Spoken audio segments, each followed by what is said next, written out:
अरे ले लो पीछे से ले लो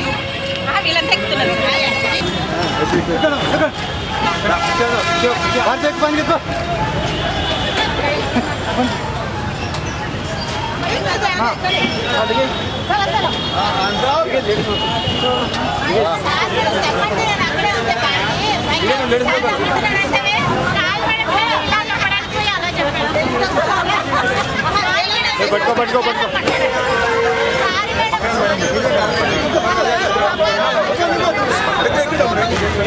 अरे ओ भाई बैनर किसको बैनर किसको बताइए अभी लगता है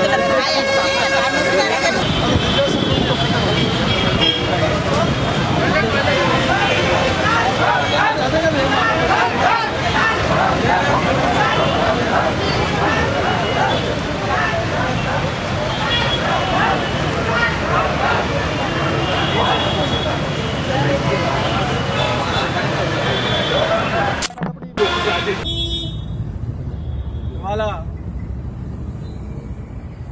అసెంబ్లీ వద్ద అమరవీరుల స్థూపం దగ్గర మా యొక్క గిరిజనులు ప్రభుత్వం ద్వారా ఏ విధంగా మోసపోతున్నారో అది మీడియా మిత్రుల ద్వారా మేము ప్రజలకు తెలియపరచడానికి వస్తే ఇవాళ ఈ టీఆర్ఎస్ ప్రభుత్వం కావచ్చు, టీఆర్ఎస్ ఎవరైతే గిరిజన మంత్రి ఉన్నారో అందులాల్ వీళ్ళందరూ మా మీద కక్ష కట్టి ఇవాళ మేము అక్రమంగా అరెస్ట్ చేయడం జరిగింది. అరెస్ట్ చేసి రామ్గోపాలరావు పేటలో ఇవాళ మనం బంధించినట్టుగా చేస్తున్నారు. ఒక భూకబ్జదారుడుగా లేదంటే ఒక ఏదో మాఫియా అరెస్ట్ చేసినట్టు ఇవాళ మమ్మల్ని మా బాధను మేము పంచుకోవడానికి వస్తే మమ్మల్ని ఏదో మేము దొంగలుగా తీసుకొచ్చి ఇవాళ పోలీస్ స్టేషన్లో బంధించడం జరిగింది. మేము ఇవాళ ఈ ప్రభుత్వానికి తెలియజేస్తున్నాం, మీరు ప్రభుత్వం ఏర్పడి 3 సంవత్సరాలు అయింది. మా గిరిజనులకు ఇప్పటి వరకు మీరు చేసిన ఏదైనా మంచి కార్యక్రమం ఏదైనా ఉంటే మాకు తెలియజేయాలి. మీరు ఇంటింటికి ఉద్యోగం అన్నాడు, 3 ఎకరాల భూమి అన్నాడు, దళితునికి సీఎం అని చెప్పిండు, కేజీ టు పీజీ విద్య ఉచిత విద్య అని అన్నాడు. అలాగే 500 జనాభా గల తండాలను రెవెన్యూ గ్రామ పంచాయతీ చేస్తా అని చెప్పేసి ఇంకా ఇలా చెప్పుకుంటా పోతే చాలా హామీలు ఉన్నాయి ఎలక్షన్ మేనిఫెస్టోలో. ఇంకోటి అదైతే ఎస్టీ బడ్జెట్ సబ్ ప్లాన్ ఉంటుందో దాన్ని పక్కదారి మల్పించి ఆ యొక్క బడ్జెట్ను మిషన్ కాకతీయనో లేకుంటే ఇంకో ఏదైనా విధంగానో హరితహారానికో ఇట్లా డైవర్ట్ చేసి వేరే దానికి వాడుకోవడం జరుగుతుంది. ఇది చట్టబద్ధంగా నేరమని తెలిసి కూడా మా గిరిజన నాయకులు ఎమ్మెల్యేలు కావచ్చు, ఎంపీలు కావచ్చు, ఈ దద్దమ్మలు ఏం చేస్తున్నారని చెప్పేసి నేను ఈ సమాధానం వాళ్ళను ప్రశ్నిస్తున్నాను. ఒక ఎస్టీ సబ్ ప్లాన్ పక్కదారి పట్టిస్తే ఎవరైతే దానికి బాధ్యులు ఉన్నారో వాళ్ళ పైన చట్టరీత్యా కఠినమైన చర్యలు ఉంటాయి.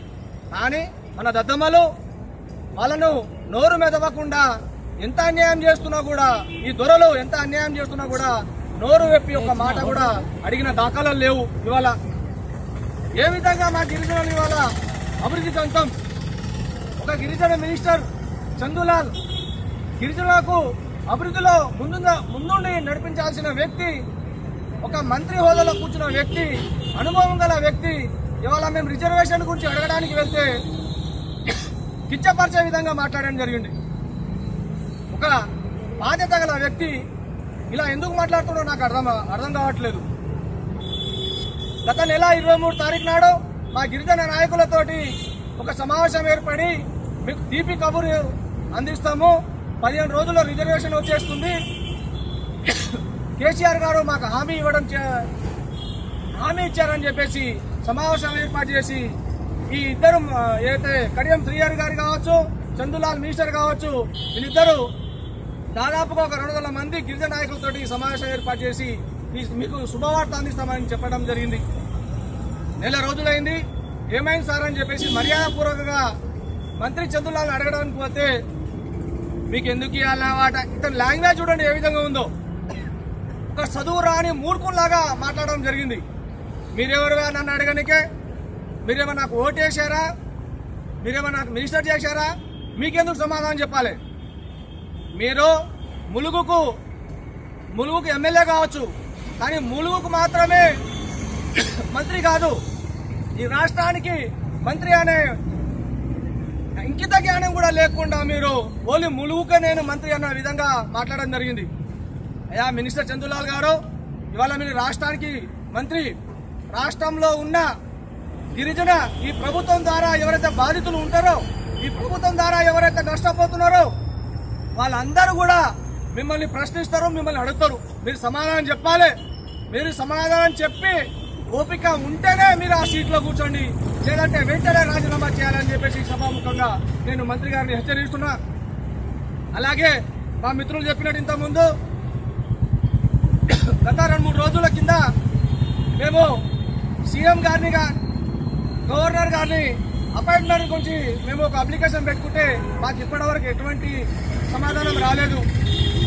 ఇంకా 2-3 రోజులు ఓపికతోటి మేము సహించి ఉంటాం. ఈ 2-3 రోజుల్లో మాకు అపాయింట్మెంట్ ఇవ్వకపోతే ప్రగతి భవన్ కానీ సెక్రటరీ కానీ పెద్ద ఎత్తున ముట్టడి కార్యక్రమం చెప్పబడుతున్నామని చెప్పేసి ప్రభుత్వానికి హెచ్చరిస్తున్నా.